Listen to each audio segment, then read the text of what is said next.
Selamat sore semuanya. Saya mewakili kantor pengacara Hotman Paris dan asisten saya bernama Hana, pengacara Hana. Satu lagi tim kuasa hukum terpisah dari kantor pengacara Dodi. Nama lengkap Andreas Timothy dari MRP. Andreas Timothy. Ada 3 kantor pengacara, satu lagi Ali tidak tadi berhalangan karena masih ada kaitan. Oke.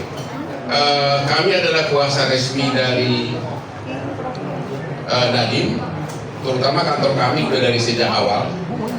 Dan sebagaimana Anda baca di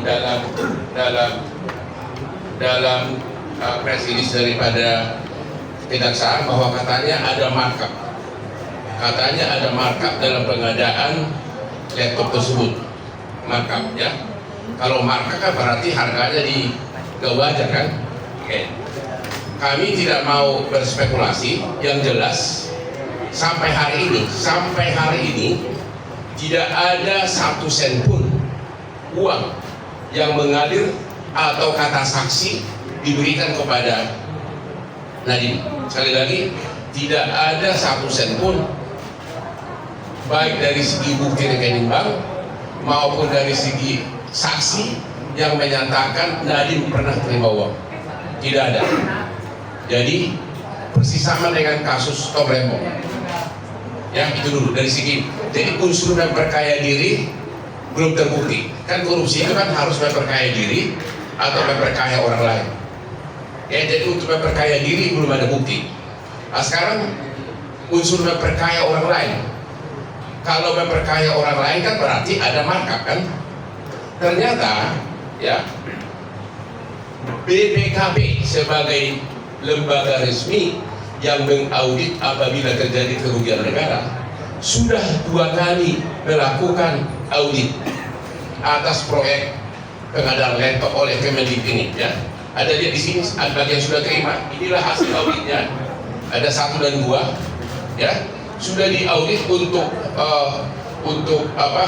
laptop 2020 ya kan, 2021 sama 2022 ya. Jadi untuk pengadaan laptop tersebut sudah diaudit, dan di dalam hasil audit BPKB ini disebutkan, okay, ini saya bacakan ya. Itu saya sudah kasih ke kalian. Tujuan BPKB untuk melakukan audit ini adalah untuk mengaudit program bantuan laptop tersebut di SD, SMP, SLB yang bersumber dari APBN, untuk meneliti, memeriksa apakah tepat waktu. 1, apakah tepat jumlah, apakah tepat harga, apakah tepat kualitas, dan tepat manfaat. Jadi BPKP telah meneliti, mengaudit secara menyeluruh berkaitan dengan markup. Itu namanya tepat harga, tepat waktu, dan tepat jumlah, tepat guna ya. Itulah sudah diaudit semuanya. Inilah hasilnya 2 kali dalam tahun yang berbeda.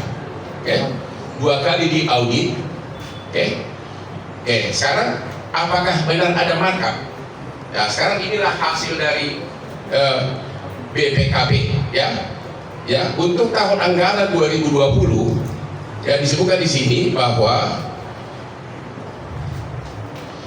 kami tidak menemukan adanya hal-hal yang secara signifikan mempengaruhi ketepatan harga. Jadi menurut BPKB sepanjang menyangkut harga tidak ditemukan markup. Itu artinya ini. Kami tidak menemukan adanya hal-hal yang secara signifikan mempengaruhi ketepatan harga. Jadi hasil audit BPKB itu 2 kali seperti itu ya, termasuk untuk tahun 2021, 2020, 2021 sama 2022. Bayangkan coba, BPKB mengatakan dari segi harga tidak ada hal-hal yang mencurigakan yang mempengaruhi ketepatan harga. Ya, itu bahasa tertulisnya. Berarti bahasa awamnya berarti tidak ada markup. Oke. Kemudian Ya.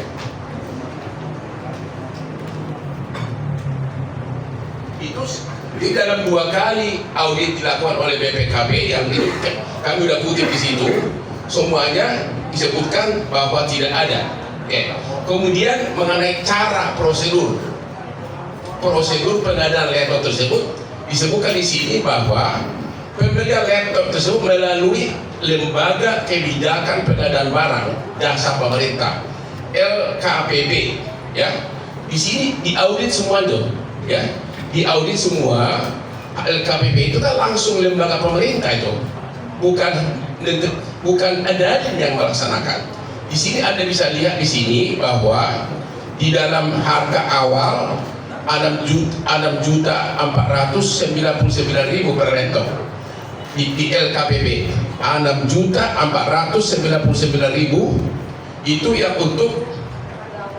untuk pengadaan 2021-2022, dan setelah dinego hasilnya adalah 5.800.000. Jadi orang siapapun bisa membaca harga itu di LKPP, di katalog resmi diumumkan pada saat itu harganya berapa, dan setelah dinego berkurang berapa ini dari 6.499.000 menjadi 5.800.000, berkurang hampir 700.000. Cuma tiap jenis laptop memang berbeda-beda, tapi semuanya terjadi penurunan. Ini hasil audit dari BPKB. Inilah dasarnya BPKB mengatakan tidak ada hal-hal signifikan mengaruhi penentuan harga. Ya. Itu ada di auditnya sampai kasih kesimpulan semua. Terus juga diuraikan di sini bahwa coba di halaman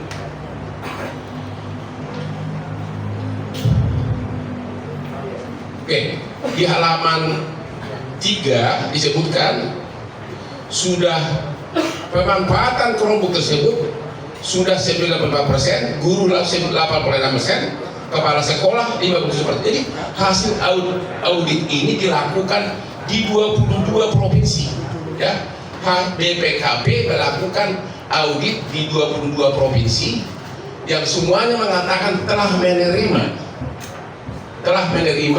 dan persentasenya pun ada di audit BPKB. BPKB juga mengatakan dari segi Kemendikbud tidak ada pelanggaran. Memang ada yang nyampe itu, ada yang rusak, ada yang tidak bisa dipakai oleh orang sana, tapi dari segi pengiriman barang dari pusat sudah sah semuanya. Persentase pun ada di situ semua. Jadi dari segi mengatakan bahwa itu bukan barang yang tepat, ternyata memang tepat. Ya. Ini dari hasil audit ya, saya bukan ngomong saya pribadi ya. Kemudian ada lagi hasil BPKB di sini. Oke. Sekarang ada tuduhan tentang 3T, pasti wartawan ada ini. Ya, apa kepanjangan 3T? Apa? Terdepan, tertinggal, dan terluar. Ternyata pengadaan laptop itu tidak mencakup di sana, ya kan? Ya, itu tidak mencakup di sana. Jadi memang ini hanya yang sebatas bagi yang bisa yang ada akses internetnya. Jadi tuduhan bahwa dikirimkan ke daerah 3T itu tidak benar. Ya, hanya terhadap yang ada akses internetnya, karena waktu itu keadaan COVID sangat kesulitan semua untuk proses belajar. Anda bisa baca lagi. Apa yang kami kutip ini adalah sebagian besar sepanjang menyangkut kerugian harga itu murni dari, bukan kata-kata saya loh. Ya. Jadi jangan bilang bahwa saya sebagai pengacara terkait ini. Yang jelas tidak ada pelanggaran apapun baik dari segi prosedur, penentuan harga dan tepat waktu dan penerima. Itu dari BPKB. Oleh karenanya kalau tidak ada pelanggaran dari segi harga, tidak ada markup, berarti unsur korupsi sudah gugur. Karena tidak ada korupsi kalau tidak ada kerugian negara. Tidak ada kerugian negara kalau tidak ada markup. Ini BPKB loh, lembaga yang satu-satunya yang memang berhak memberikan opini apakah ada kerugian negara atau tidak. Nanti pun di pengadilan tanpa BPKB tanpa ada surat audit dari BPKP tidak akan ada perkara korupsi.